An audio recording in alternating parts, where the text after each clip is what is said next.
আসসালামু আলাইকুম। নতুন আরও একটা ভিডিওতে সবাইকে স্বাগতম। তো আজকে হচ্ছে আমি একটা ড্রেস ড্রয়িং করে দেখাবো। এই ড্রেসটা হচ্ছে ড্রয়িং করেছি আমি প্রাইড কাপড়ে। এই ড্রেসটা আমাকে দিয়ে গেছিলো আমার একটু দূর সম্পর্কের পরিচিত একজন। দিয়ে গিয়েছিল সেই রোজার ঈদের আগে। আসলে এটার প্রতি আমার করার প্রতি আমার কোনো ইচ্ছে ছিল না। আর সময়ও পাইনি, কারণ রোজার ঈদ থেকে আমার কাজের চাপ এত বেশি ছিল যে অন্যদের কাজ করার সময় পাইনি, কারণ আমারই অর্ডারের কাজগুলো ছিল, সেগুলো দিতে হয়েছে বা এখনও দিতে হচ্ছে। তো উনি আমাকে বলেছিল জাস্ট একটু ড্রয়িং করে দেওয়ার জন্য। তারপর ওনার তাড়া ছিল না, আর আমিও সময় পাচ্ছিলাম না, এই জন্য অনেক দিন চলে গেছে। তো আজকে হঠাৎ মনে হলো যে ওনার ড্রেসটা একটু ড্রয়িং করে দিয়ে দিই।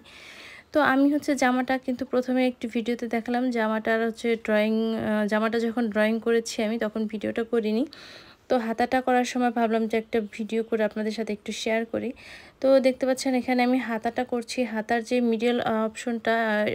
মিডল পোর্শনটা সেটা হচ্ছে একদম নিচের যেই দিকে, নিচের হাতার যে মোহরি ওইখান থেকে শুরু হবে, মাঝ বরাবর হচ্ছে ফুলটা হবে এবং দুই সাইডেও আমি চিকন করে ফুল দিব। যখন হাতাটা বানাবে এবং পরবে মাঝখানে এরকম ঝোপালো ফুল, আর সাইড দিয়ে যখন প্যানেলের মতন চিকন করে যাবে হাতাটা অনেক বেশি সুন্দর লাগবে।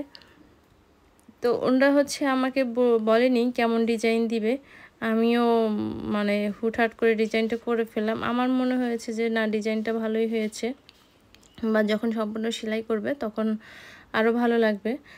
তার চেয়ে বড় কথা হচ্ছে ড্রয়িংটা আমি যথেষ্ট চেষ্টা করেছি ভালো করার জন্য। যখন সেলাই করবে তখন যদি সেলাই ফিনিশিং এবং সেলাইয়ের দক্ষতা যদি ভালো হয় তাহলে সেই ক্ষেত্রে কাজটা অনেক বেশি সুন্দর হবে।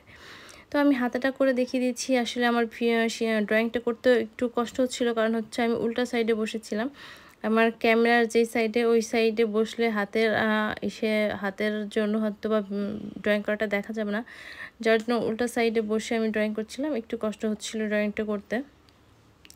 তো এভাবে হচ্ছে আমি হাতার নিচে প্যানেলটা শেষ করে ফেললাম। এখন হচ্ছে উপরে আমি জামার বডিতে যেরকম ছিটা ছিটা ফুল দিয়েছি সেইভাবে হচ্ছে আমি জামার বডিতেও হচ্ছে যে ফুল দিয়ে দিব। তো আমি এটা যেহেতু প্রাইড কাপড়, পাতলা একদম, তো আমি যেহেতু একটা হাতা করছি এবং অপর সাইড থেকে কিন্তু দেখা যাচ্ছে যে আমি ওই হাতাটা করছি। তো এখানে আর বেশি কষ্ট করতে হবে না, জাস্ট উপর দিয়ে একটু কলমটা ঘুরিয়ে ঘুরিয়ে আমি হচ্ছে এই সাইডের ড্রয়িংটা করে ফেলবো। আর যেহেতু নিচে উপরে একই রকম ছাপটা দেখা যাচ্ছে, সেক্ষেত্রে আরও একটা প্লাস পয়েন্ট আছে যে আমার হচ্ছে যে ডিজাইনটা এলোমেলো হবে না, দুইটা হাতাতেই অ্যাকুরেটভাবে হচ্ছে ডিজাইনটা পড়বে।